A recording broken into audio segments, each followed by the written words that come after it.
ఈనాటి భారతదేశ బహుజన సమాజ్ జోడీ యాత్ర ఏదైతే గత అనేక నెలలుగా అనేక రాష్ట్రాల గుండా ప్రయాణం చేస్తూ మరి దేశంలో ఉన్నటువంటి బహుజన సమాజాన్ని మరి రాజకీయ బానిసత్వం నుంచి విముక్తి చేయడానికి కంకణం కట్టుకున్నటువంటి మాన్యశ్రీ మేషరామ్ గారి నాయకత్వంలో అహర్నిశలు రాజ్యాంగ పగలనగా మరి దేశవ్యాప్తంగా ఉద్యమిస్తూ మరి ప్రజలందరినీ కూడా ఐక్యం చేయడానికి మరి ఈ రోజు ఇక్కడ తెలంగాణ రాష్ట్రంలో హైదరాబాద్ దగ్గరగా ఉన్నటువంటి బాల్నగర్లో మరి ఈరోజు ఈ మహత్తరమైనటువంటి కార్యక్రమాన్ని నిర్వహించుకోవడం జరుగుతుంది.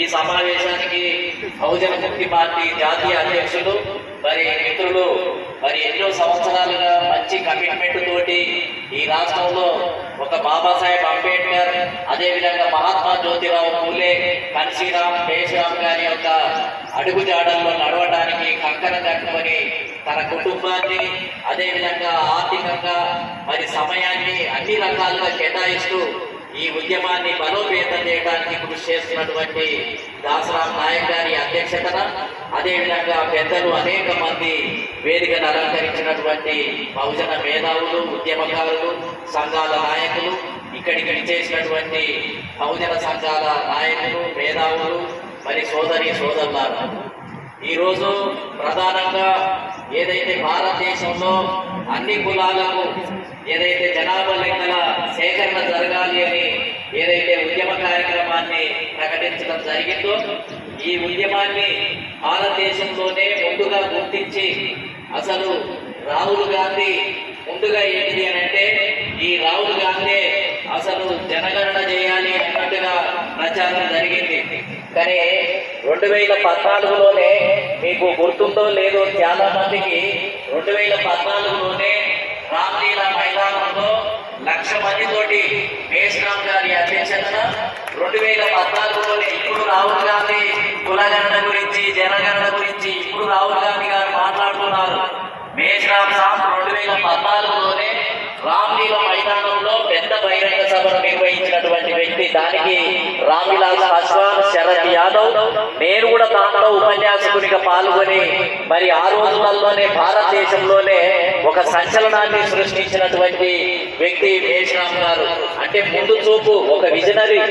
అసలు భారతదేశంలో అసలు ఏ సమస్య ఏ రకంగా ఉంది అని గుర్తించి దాని ఎడల ఒక ఉద్యమ కార్యక్రమాన్ని నిర్వహించినటువంటి వ్యక్తి మరి మేషరామ్ గారు. అదే విధంగా మరి ఈ దేశంలో ఏంటిది అని అంటే ఈవీఎంలను బ్యాన్ చేయాలని అనేక సంవత్సరాలుగా ఉద్యమాన్ని నిర్వహిస్తూ మరి ఈ దేశంలో ఏంటి అని అంటే ఈవీఎంలను అడ్డం పెట్టుకొని మొత్తం ఏంటంటే ఈ సమాజంలో ఎన్నికల పద్ధతినే కొల్లగొట్టి మరి ఏదైతే ఓటు హక్కు అనే దాన్ని ముఖ్యమైన దాన్ని కొల్లగొడుతున్నటువంటి దానికి వ్యతిరేకంగా మరి మేషరామ్ గారు బలమైనటువంటి ఉద్యమాన్ని నిర్వహిస్తున్నటువంటి పరిస్థితిని మనం గమనిస్తూ ఉన్నాం. కాబట్టి ఈరోజు ఏదైతే భారతదేశంలోనే ఒక మంచి సిద్ధాంత దృక్పథం అవగాహన కలిగి మరి మహాత్మా జ్యోతిరావు పూలే, బాబాసాహెబ్ అంబేద్కర్, కాన్సీరామ్ గార్ల యొక్క ఫిలాసఫీని ఈ దేశంలో ఇంప్లిమెంట్ చేయడం కోసం మరి ఏదైతే కంకణం కట్టుకున్నటువంటి వ్యక్తిగా ఇవాళ భారతదేశంలో మేషరామ్ గారే ఇవాళ ముందు భాగాన ఉన్నటువంటి పరిస్థితి ఉంది. కాబట్టి మరి ఇటువంటి దృష్టితో ఉన్నప్పుడు ఇవాళ భారతదేశంలో బీజేపీ నాయకత్వంలో దాదాపు 20 పార్టీలు పనిచేస్తున్నాయి. అదే విధంగా కాంగ్రెస్ పార్టీ నాయకత్వంలో 20 రాజకీయ పార్టీలు పనిచేస్తూ ఉన్నాయి.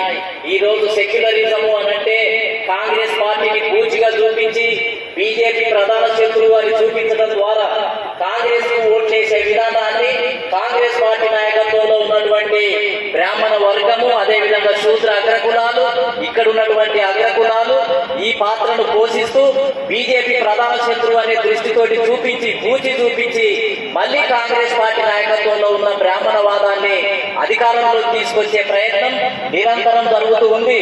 దాన్ని మనం గమనించి అయ్యో బీజేపీ కంటే కాంగ్రెస్ కొంచెం మెరుగైంది, సెక్యులర్ అని చెప్పి కాంగ్రెస్ కు ఓటేస్తే ఈ రెండు పార్టీలు కూడా ఏంటి అని అంటే బహుజనులను మోసం చేస్తూ బహుజనులకు ఏంటి అని అంటే బానిసలుగా పొలిటికల్ స్లేవ్గా ఏంటి అని అంటే ఈ దేశాన్ని మారుస్తున్నటువంటి పరిస్థితి కొనసాగుతూ ఉంది.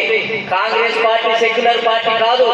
ఈ భారతదేశానికి స్వాతంత్రం వచ్చినప్పుడు 1947లో ముస్లిం సమాజానికి విద్యా ఉద్యోగ రంగాల్లో పొలిటికల్ ఫీల్డ్ లో 48% ఈ భారతదేశంలో వాటా ఉంది. కానీ భారతదేశానికి స్వాతంత్రం వచ్చిన తర్వాత 47 నుంచి ఇప్పటి వరకు 78 సంవత్సరాలలో ముస్లింల యొక్క ఎంప్లాయ్మెంట్ యొక్క శాతం 2% తగ్గింది. పొలిటికల్ కోటా అనేది ఏంటి అని అంటే 6% తగ్గింది. అంటే కాంగ్రెస్ పార్టీ పరిపాలించిన ఈ సంవత్సరాల్లో ముస్లింలకు విద్యా ఉద్యోగ రంగాల్లో మొత్తం ఏంటి అని అంటే ప్రాతినిధ్యమే లేదు. ఎంప్లాయ్మెంట్ లో ప్రాతినిధ్యం తగ్గిపోయింది. పొలిటికల్ ఫీల్డ్ లో అసెంబ్లీ లోక్సభలో కూడా ఏంటి అని అంటే ప్రాతినిధ్యం తగ్గించినటువంటి పార్టీ కాంగ్రెస్ పార్టీ. బాబ్రీ మసీద్ నే కూలగొట్టినటువంటి పార్టీ కాంగ్రెస్ పార్టీ. ఇవాళ తెలంగాణ రాష్ట్రంలో కాంగ్రెస్ పార్టీ అధికారంలో ఉంది. కానీ ఒక్క ఎమ్మెల్యే ముస్లిం సమాజం నుంచి ఒక్క ఎమ్మెల్యేను కూడా గెలిపించుకోలేకపోయింది. మంత్రివర్గంలో ఒక్క ముస్లిం కూడా ఏంటి అంటే మంత్రివర్గంలో లేకుండా కొనసాగుతుంది. బీజేపీకి కాంగ్రెస్ పార్టీకి ఏం తేడా ఉంది? బీజేపీ ఏమో ఓపెన్ గా నేను టికెట్ ఇవ్వను, ముస్లిం సమాజానికి మైనారిటీలకు క్రిస్టియన్లకు ఇవ్వను అని ప్రకటిస్తుంది. ఇదేమో ఇస్తాను అని చెప్పి ముస్లిం సమాజానికే నేను అండగా ఉంటానని చెప్పి ఒక్క టికెట్ ఇవ్వదు, ఒక్క మంత్రిని చేయదు. అదేవిధంగా విద్యా ఉద్యోగ రంగాల్లో రిజర్వేషన్లని ఎత్తివేసినటువంటి పార్టీ కాంగ్రెస్ పార్టీ. అంత దగా మోసం. కాంగ్రెస్ పార్టీ అని అంటేనే ఓబీసీలకు శత్రువు, ముస్లిం సమాజానికి మైనారిటీలకే శత్రువు. కాబట్టి ఎస్సీ ఎస్టీలకు కూడా రిజర్వేషన్ ఇచ్చారు అని అంటే అది బాబాసాహెబ్ అంబేద్కర్ రాజ్యాంగ సభలో ఉండటం వల్లనే